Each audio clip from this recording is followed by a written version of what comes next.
Hey friends, welcome back to the podcast B-side. This week, I don't even know what to say anymore. Like this month, this week, this episode is never what comes to my mind. This time on the podcast B-sides, we are unpacking a recent interview with Aundi Kolber. She's an amazing human being. Oh my goodness. I see why the two of you are friends. All makes sense now. When I was at her house in October, we both didn't feel like it was the first time we'd ever been in person together, but it was the first time. And it was so funny, like walking into her house and, obviously, give a hug and say hi and kind of exchange pleasantries. And then there's this pause and she reached out and like held my upper arm and was like, "You're real." Oh. And I was like, "You're real." And it was just that I loved how you also discerned that like a healing love that flows out of her being, right? Absolutely the case. And meeting her in person is the same. It's just this There's just like a melody about her. Like she just like in a very tangible way, she speaks in a very lyrical song-like way, but I'm just like, oh, it just feels like, when scripture talks about God singing over us and singing love over us as she talks, I'm like, oh my goodness, that is what I sense and I pick up on, which made it a very complicated interview because I'm like, I am completely not coherent and cannot form questions and thoughts. that's hilarious. Beautiful, like just experience. But I've had that experience, yeah. Like that's often been my experience on the show, where I'm like, I've got nothing on deck because I'm just like overwhelmed by the energy coming off this person. Hillary McBride very profoundly had that sense. I believe that. Yeah. Something that we kind of were just, I guess, skirting around or touching on at the end of the discussion was this, her really, helpful and ethical assertion that she can't, put her faith onto any of her clients, and moving in this gentle way, right? Where does this feel like a resource? Would this be life-giving? But she also was kind of alluding to that, like she turns up still with who she is. And I was thinking about that. I almost asked the question, but we were out of time. Actually, wasn't a question really. So anyway, just the thoughts in my head around this energy, this idea of energy that we bring. And I think, again, if you'd like talked to me about energy 5-10 years ago, I would have just been like, get out of here, you weirdo. Yeah. But okay, so if I've already said enough for dear listener, to say get out of here, weirdo. At the very simplest level, atoms, what we all know we're made up of, are not solid mass. They are something like 99.99999% empty space.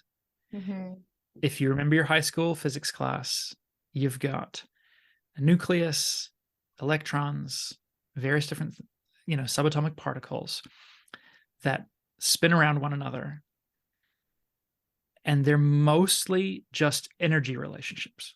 And so your entire body is predominantly empty space and is actually just relationships between different tiny subatomic particles that give off energy. And when you touch it with your hand, it feels like solid mass, but what you're pushing against is energy resistance. And so your whole being, our whole bodies and souls and brains and everything are just a complex relationship of energy. Yeah. That's all we are. Yeah. We are predominantly not solid matter.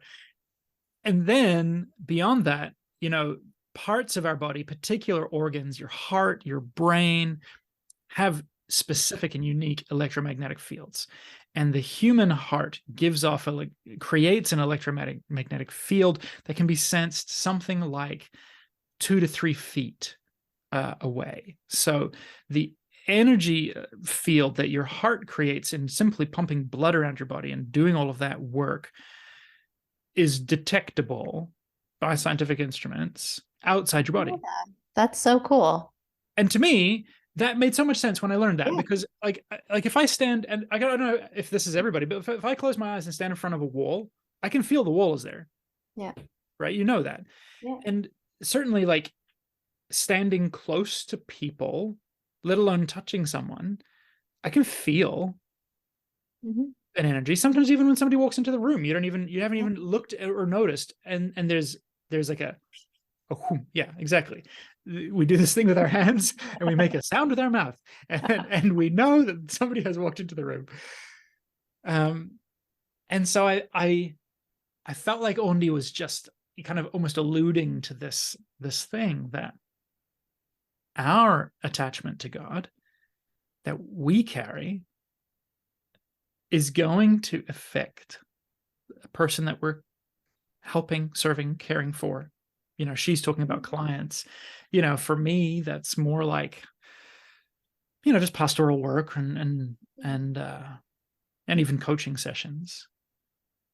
But there's times, you know, when people will be like, "Oh wow, you have such great energy," or I can feel there's a lightness and a cleanness coming off you. And I mean, sometimes for myself, I'm like, right now I am not filled with that clean energy. Right now I am filled with, I feel like poison, or who knows, rage. And rage is not a bad thing, but I feel like it doesn't always feel like good energy. It doesn't always feel like good energy. That's what I'm trying to say. Can I nerd out even more? Please go. That pardon? Or have I lost you? No, it's amazing because, you know, okay, you keep talking and I'll come back to this. Go.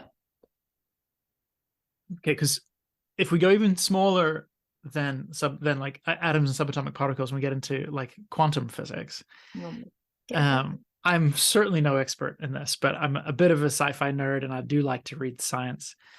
So, you know, at the quantum level, when we get deeper and deeper down, individual electrons and different particles can become entangled with one another.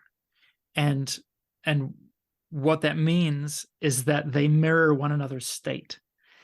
And so what gets wackier is that you can entangle two particles, and then you can separate them from one another theoretically to any distance. And when you change the properties of the one particle, the other one reflects it instantly. Wow. Regardless of any distance apart. And conventional physics has no framework for understanding how that is possible. Einstein called it spooky. He's like, this just is weird. This is really creepy and weird and spooky. And so, you know, now this is being used as the basis for all kinds of interesting new developments and discoveries and ways that we could, you know, manipulate matter. And so even like our understanding of time falls apart, our understanding of distance, all these kinds of things that to me are also profoundly human things, right? Like what define our relationships with one another? Time, distance, proximity. And so, you know, furthermore, if you take it out to even more kind of esoteric depths, if we consider that all of creation, you know, if we take a Big Bang approach and we say all of creation once existed in this super compressed state, if we take a Hebrew cosmology and we look at this moment of God saying, "Let there be," and there was, you know, some have kind of theorized or posited that there's a level where all matter, all of the cosmos itself, is in fundamental quantum relationship with every other part of matter itself.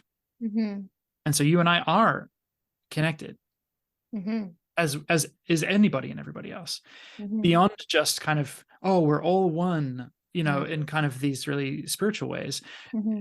it's a real force. Mm-hmm.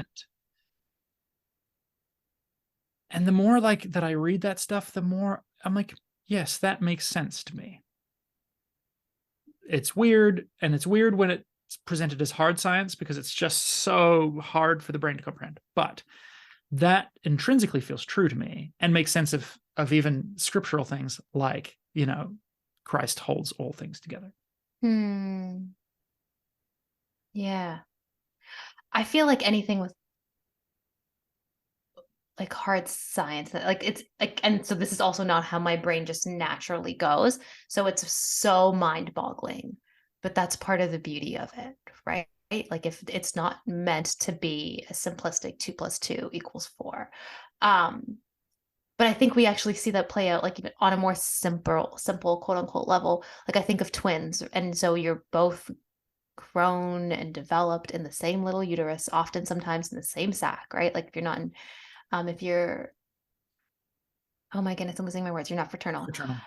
Thank you. And how often can twins still know what's happening with the other twin and they can be on opposite sides of the world, right? Totally. Like they just were created in such close proximity that there is an enmeshment. Enmeshment sounds unhealthy, but there is an entanglement, right? And which is, or often how, like I feel like I read stories all the time of like two twins who were separated at birth and end up on similar trajectories in life because they had started in such an entangled space. And so I think there's something.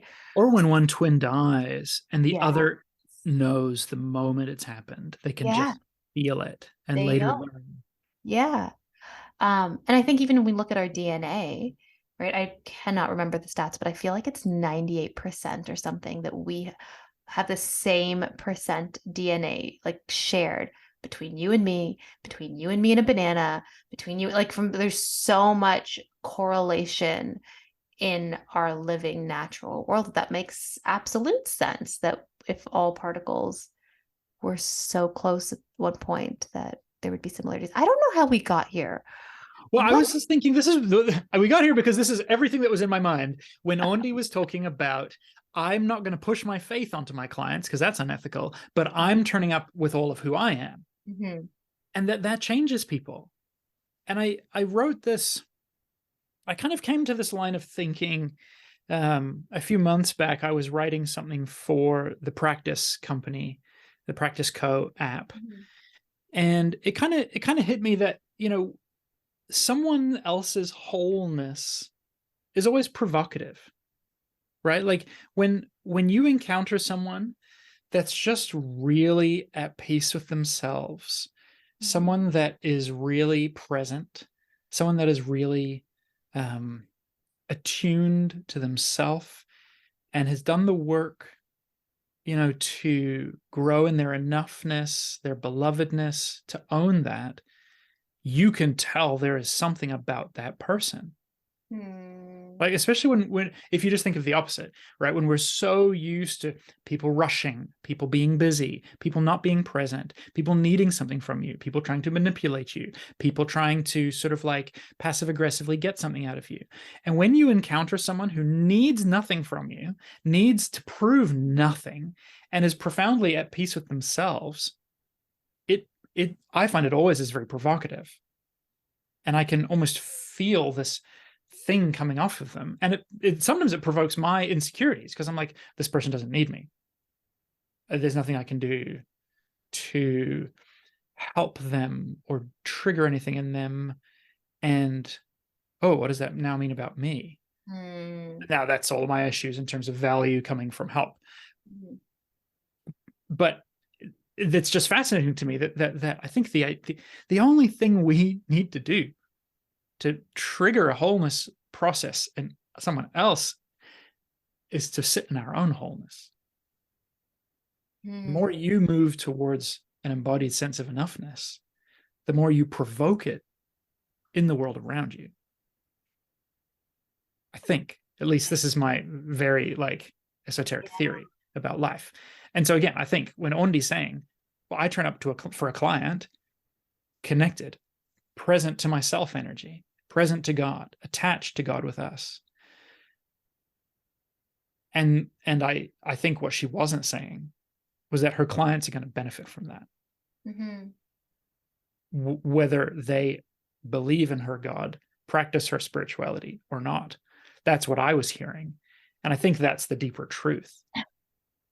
Yeah, I feel like on like a practical level, there's a part where I can show up in the world as myself, as a person who is a spiritual person. Like, I think we're all spiritual beings, but a person who loves Jesus.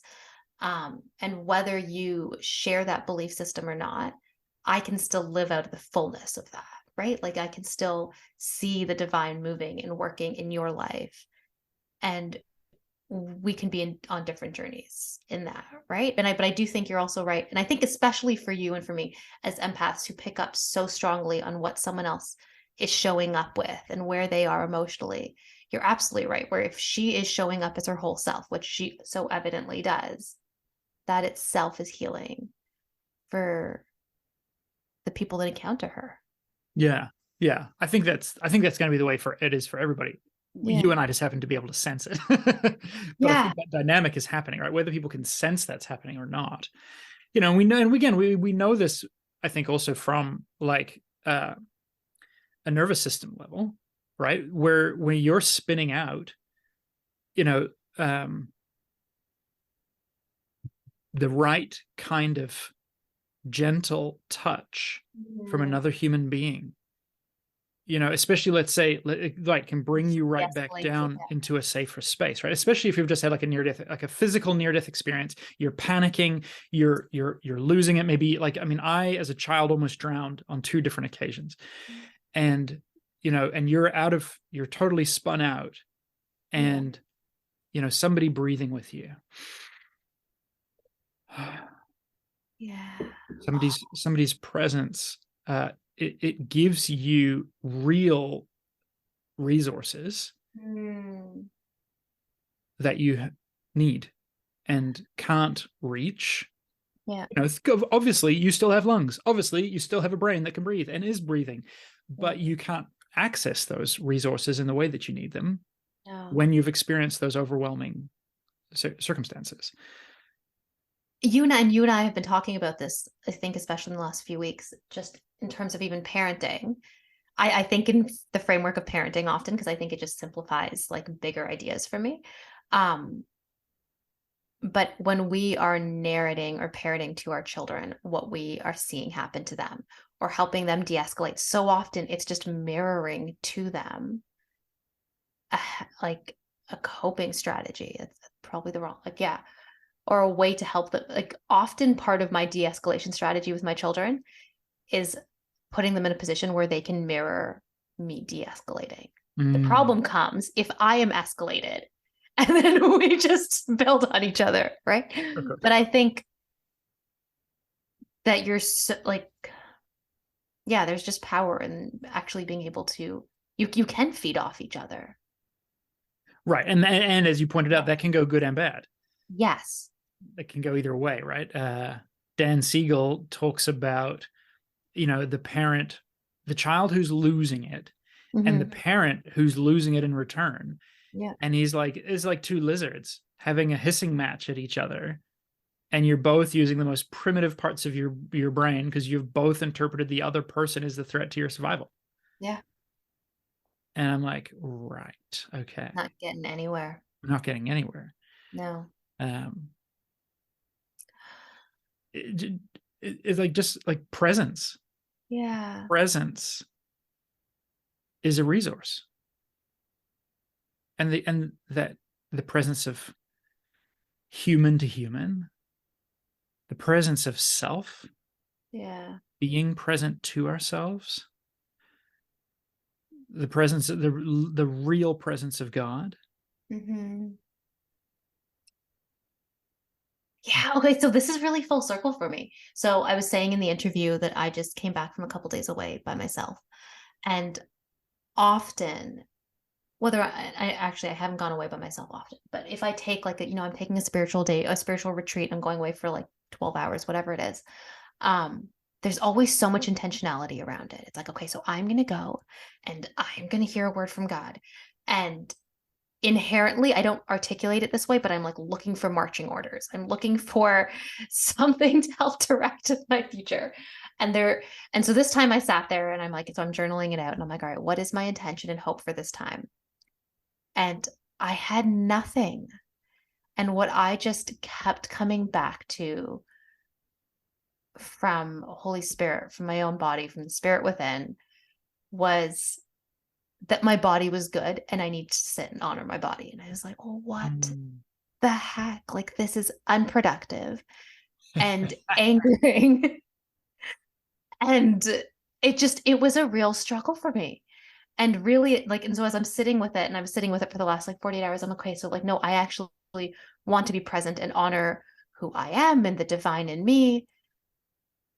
And even as we're sitting and having this conversation, I'm like, oh, that is actually everything.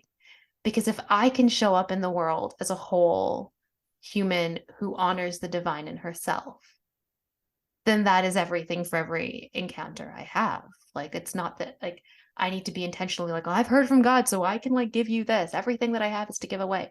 It's like, no, I actually just get to show up and live my life. And that's the enough. beautiful part. That's enough. And not only is it enough for you, but that's enough. Like that's the gospel. Like that's the work. Yeah. Like you doing that provokes an outpouring of divine love in the spaces around you. Yeah. I think. Yeah. Which I think we were just witness to that with Aundi, right? Where she just showed up as her and there was an absolute outpouring of divine love. Yeah. Yeah. There was. It's interesting. So before Aundi got on the call, you and I were talking about how hard the last 3 years have been. And Aundi has a metaphor of honoring your container. And actually, so one of the resources she gives us is to actually list what is in your container. And for some of us, it may be the pandemic, it may be your inner critic, it may be childhood trauma, it may be what, like, there is a myriad of things. And I had made like the comment of like, yes, there's all of that, but there's also just the to-do list for today that feels to have my container at its capacity. Yes. And so if I'm honest, I went into the interview being like, okay, I know this is good. Reading your book was already so like intellectually it was good, but it was sitting in her presence, sitting in your presence, sitting in this little like cohort that actually was impactful for me. And I'm like, oh, okay, whatever. Like the to-do list will happen. There's things that need to continue today or that may or may not, get done. But my soul feels at peace. That's so yes. No, I have had the same experience today. Yeah. Yeah, for real. For real. Like I dropped the kids off at school. Well, I woke up to texts from Tryphena about this book. I was like, wow, somebody was up at 6:30 and earlier reading. Yeah, much earlier because you said, I've read 90 pages and that was at 6:30 this morning. And so there's an insight into our level of preparedness, and that's not throwing her under the bus. That's mutual. And then it's like packing lunches, and then, and then, oh, honey, remember today's pizza day. You don't have to pack lunches. I'm like, oh yeah, right. Of course. Great. Okay, tangent. Be grateful that Wednesdays are pizza days for you. We have pizza days on Friday, but that screwed over dinner because Friday night dinner was always pizza. Oh man. And now the kids are like, I would have pizza again. Put your foot down. They don't eat You're it. in charge. Okay. Bend those kids to your will. Have you not read Dobson? Don't you know how to parent? Oh my goodness. I feel triggered. Pizza. Pardon? When it comes to pizza, sacrifices must be made. Child sacrifices must be made. Listen, my children can do the hard things, okay? It's not about compassion. It's about them having to eat the pizza twice in one day. Oh man, so when that's your hard thing, isn't that like? And so then the rage rises up. Okay, so this is the rage. Tell me. I've walked the kids to school. Well, yeah, I've dropped the kids at school. It's all done. I'm walked home. I'm exhausted. It's 5 minutes to 9, and I'm tired. I'm frazzled. The tank is empty. Yeah. And I'm like, how can this be 9 a.m.? And I know there's residual anger from the session with my therapist yesterday. So what I didn't share when I shared earlier about earlier being in the interview with Aundi about this part that felt like its job was to kind of clip my wings and keep me from flying too close to the sun. Basically, it was to keep me from being too glorious, to keep me from doing amazing things. And it kind of crops up now and again in this kind of self-sabotagey sense of people are going to betray you. Those people who you think are your friends, maybe not. Don't trust them. It's very rare, and it only crops up in very certain kind of scenarios. And this part was so interesting. It was very different from a lot of other work that I've done internally. And this part was really adamant that it didn't want to be here. It didn't want to do this work. It had better things to do with its time, which is like the opposite of the way these protector parts usually talk. Usually they're very scared of losing their role because they're afraid that then they will have no purpose to serve. This part was very clear that it wished to serve elsewhere, but was basically, it had taken on almost the identity of Atlas holding up the world because it kind of got tricked, or nobody else was willing to do it. Interesting. Well, as I worked through with that part, and I didn't say this on air because I know everybody in this cohort here kind of understands, but to the listener, if you're not really understanding, part of that process is thanking that part for the work it's done, and using the compassionate curiosity of the self, the true, high self, spiritual self, whatever other adjectives you want to use, to say thank you. Like, I see that as an act of love. I see that as an act of care and protection for Jonathan, for me. I want to thank you for that. And I see what you've done. And I'd like to hear your story. And I believe that was a heavy burden and a hard thing for you to do. And so honoring that part. And so that kind of medal ceremony that I mentioned comes out of that thanking, honoring process. But that was not the only part that turned up. Halfway through the process, I got really angry. And another part began to run down this wing clipper. And was really like, I hate this guy, and I hate what he does, and I'm not so we're asking just, okay, thank you, your opinion's valid too, can you give us some space, we'll come back to you. So we do the work with this primary presenting part. At the end of the session, we went back to connect with this part that had been so pissed off, and its tone had completely changed. And basically it said, I am angry that Jonathan had to show up for himself like this. It does not feel fair. Where were his parents? Where were safe authority figures? Where was God? Why did I have to be enough for myself? That doesn't seem right. I feel that. Wow. And that was like, I was like, whoa, the strength of that, the moral character of that advocacy and that rage. I don't know that I'd ever quite tapped into that kind of anger before. Wow. It was really interesting. And, similarly, then we just turn to it again with validation, and I find myself saying, like, yeah, you're right. You are absolutely right to be pissed off about that. You are absolutely right to feel a sense of injustice at the needs that were not met for you. And it was just sort of like, oh, well, good then. Well, thank you. It was sort of like, I'm not used to being given a pat on the back. Oh. And again, I mean, that comes back to sin, and conversations with my mother a couple of years ago where I realized I had some anger. I'd punched a wall, and she said, "Oh, when you figure out that anger thing, please let me know." And she said, she grew up with anger as a sin, and so it was unacceptable. And so there's obviously there's layers to working through those things and identifying that, but just I guess I was feeling that anger still today. Yeah. And just the sense of like, it's not right that we have to parent ourselves, and that's not to inflict any shame upon our parents, because they surely gave us more than they received. And Yeah. so the generations are growing and moving, and Yeah. we're just talking about ourselves here. But yeah, it was like I was already angry this morning, and sitting down to like, how do I prepare for this interview? How do I be present? I don't feel present. Yeah. I don't feel like I'm turning up with my good energy. Oh. I feel grouchy and crabby. In this case, it felt like Aundi had enough to share and give away and leave both of us impacted. Yeah, and okay, so one, thank you for saying, like, sharing all of that. And I think as Christians, we've so often gone to anger being problematic, being sinful, or anger can cause you to sin, or how to get your anger under control, or whatever it is. But I think your anger obviously speaks to pain and to trauma.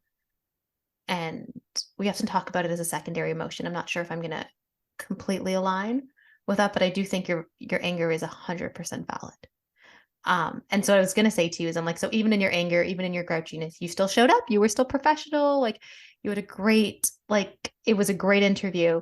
But I'm like, oh, what actually is beautiful though is you showed up in all of your full self, just as we just talked about like a few minutes ago. Like you were honest about where you were and your anger, you were still able to be like, okay, I can still show up and have a conversation, but I don't need to put on a facade or a mask to do my job today. Yeah, that's true. Right? Like I think that is what was so powerful about today is we were all able to show up as we were and know that we would be accepted.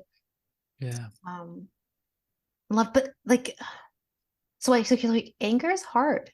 I think I told you so Mark and I don't know if I've talked about this on the podcast, but Mark and I had a big kerfuffle a few years back after George Floyd's murder where he's like, "You are angry all the time. And I don't know what to do with you because you were just always raging." I'm like, how dare you tell me I'm angry? Do you not see the state of this world? White man, like this is how our conversations go. Poor husband of mine, whatever. Um, I hope you know that I'm being facetious to a degree. Um, Continue. but it was just an interesting place in our relationship where I was like, no, I like my anger is a manifestation of my pain right now, of things that I have not been able to say for years, of the way that I see the world responding to people of color, to people who look like me, like all of it, right? And so I've kind of been sitting in that place for 3 years where I'm like, okay, my anger is a good thing. I'm allowed to be angry. And you and I joke often where it's like, okay, Tryphena is here, like F the world, right? Like this is the space that I live in. And I was listening to Christina Cleveland this week, and she was talking about what it's like to be awoken to injustice and how then you wake up and you are like every millisecond, you are inhaling injustices, whether it is how your body shows up in the world, whether it is how other bodies show up in the world and are treated, whether it is what has happened to your body in the lack of parenting or the overparenting or whatever has happened. So once you're awakened to it, you can't turn that off. So every inhale is injustice. So then what does it look like to exhale? Because you cannot, like we're talking about energy in our body, I cannot live at that frequency Wow. Yeah. of anger, right? Because then that is not helpful. Not that my anger needs to be productive, but it's actually physically harming the quote unquote good energy in my body. Yeah. Yeah. Yeah. And It becomes so, a measure of yeah, so, toxic burden, at least. Yeah. yeah. So I don't know. That's been my journey at the moment of what does that look like to honor that anger, to honor the injustice. Because often my excuse would be like, well, I'm just gonna put my head in the sand because I just can't handle how much garbage is happening around me, taking all of it in, versus I can inhale it and I can exhale it and exhale it back to God. I can exhale it like I don't, yeah. So We should ask the wonderful Dr. Cleveland to come back on yes, the show I and know. exhale. It's like, come She's so wonderful. teach me how to exhale. Yeah, in the IFS process Mhm. when you're working with any part, whether it's a protector part or an exile. You often will offer up the burden to something. Now, in the heart sync framework that I had come from, which is very Jesus centric, and is, I think, is great, and when done right, still has all of that agency and consent. And is this safe? And in fact, that was the way my counselor in heart sync always spoke. Would it, does Jesus feel safe? Do you know, is Jesus someone that you know as a figure of love? And so just because it's Jesus centric doesn't have to mean that it's not also consent based. Why do we even have to offer that caveat? Wow. That's a whole thing. That's a whole thing. So all that to say, in the heart sync methodology, you're often offering up those burdens to Jesus specifically. And that's been fascinating, the way I've experienced that, where Jesus has come and I've had this very visual experience of like there's a woo, woo, woo kind of pulsating darkness coming off a part, and Jesus just absorbing it and feeling this incredible sense of relief and release and lightness and joy and cleanness, like a purification that has nothing to do with what we have historically identified as sin. Nothing to do with that. It was simply really is, this has been the cost of survival. Yeah. But you don't have to carry that anymore if you don't want to. Yeah. So then in IFS, internal family systems, it's often just asked to the part, what would you like to give this burden up to? Ooh. And often it's elemental, fire, water, earth, snow, and it's often tailored to the part. If the part has taken on an identity regarding some particular kind of activity, then sometimes it's like, yeah, I want to give this to my dog. I want to give this to whatever. I want to give this, but maybe not to my dog, but it's usually some form of powerful elemental force. I've experienced giving burdens to water. I've experienced giving burdens to fire. And it's like, it only has to make sense in your internal framework. It doesn't have to make any objective sense to anybody else in the world. But it's a real thing that we can become unburdened. We can exhale. That Aundi talks right at the beginning of this book about the cost of certain kinds of strength. And I thought that was really helpful. Like let's baptize all of these things in the good and regenerative language of strength. Yeah. All of these are a form of showing up. Yeah. It's a reframing, right? Yeah. But we can also, maybe not even but, just and at the same time, we can acknowledge that some of these kinds of strength are not sustainable.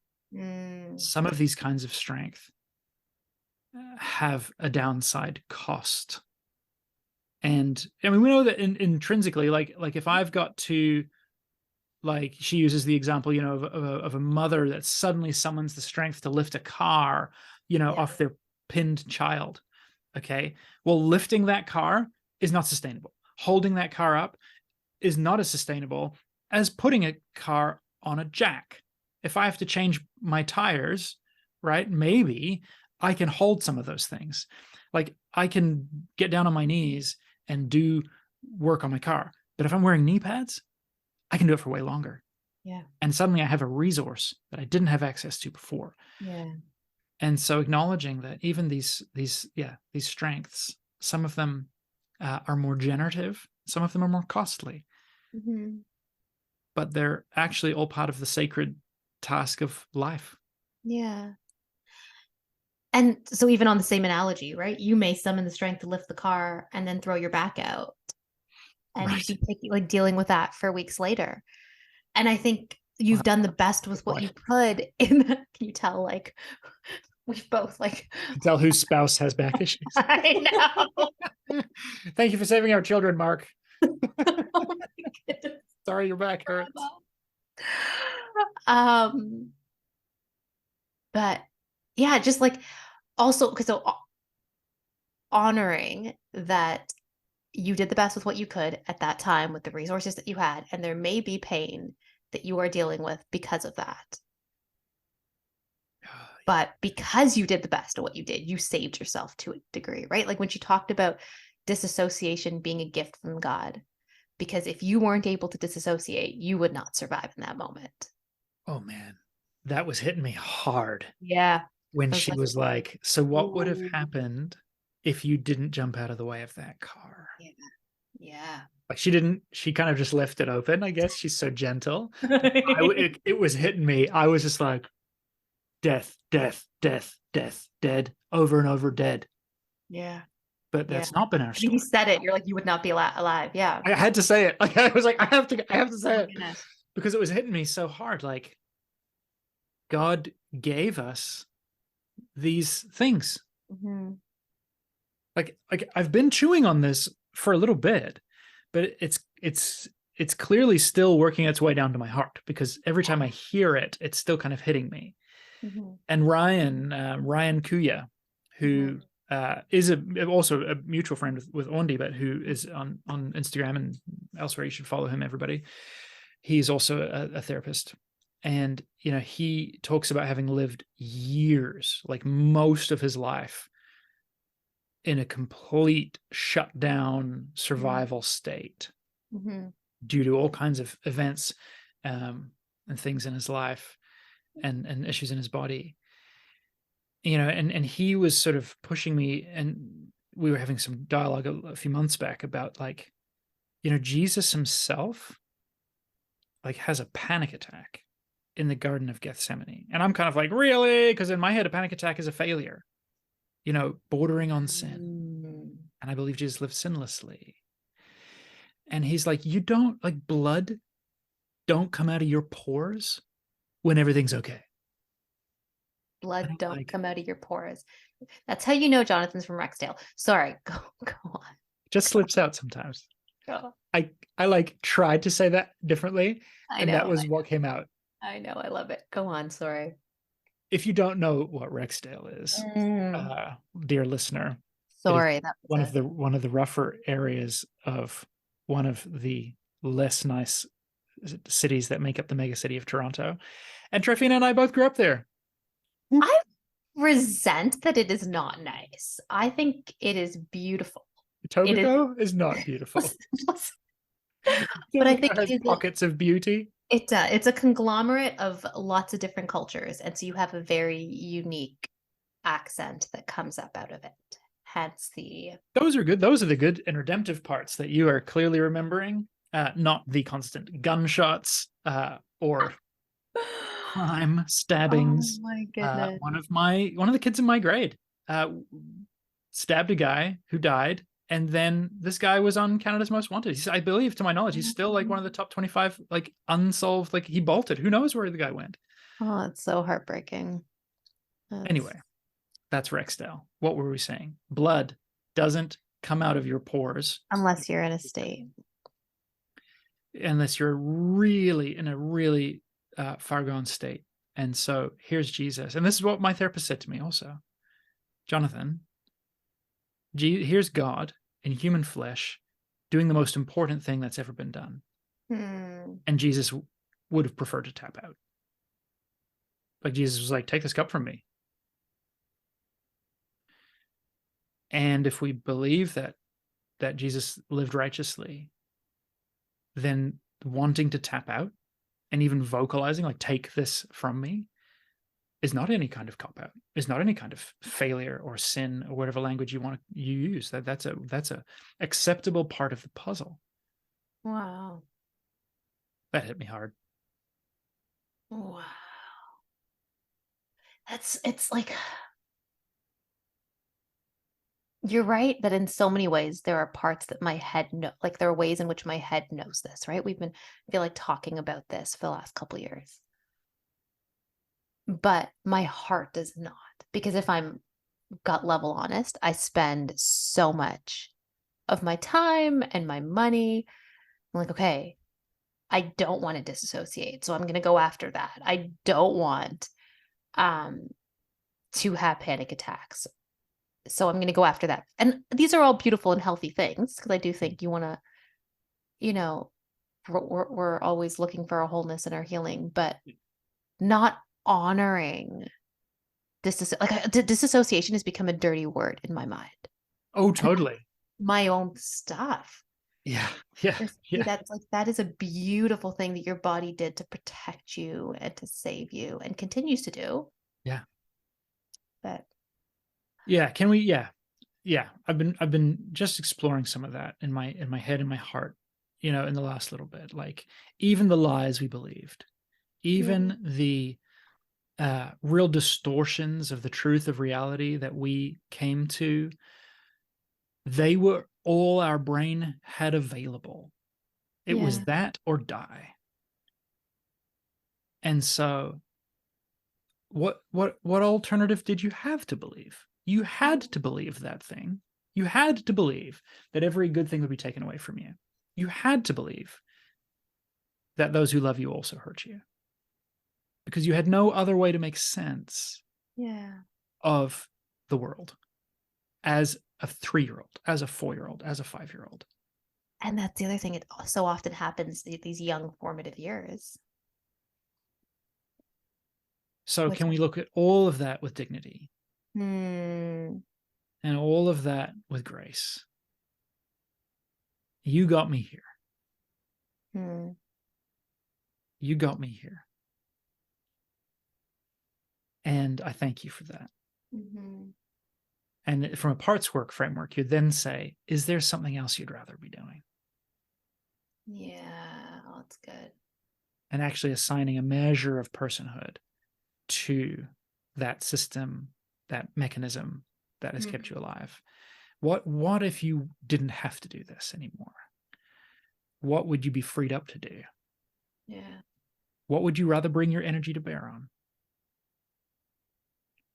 But I love that how clear again she is, Aundi. It's like this can't happen outside of safety, right?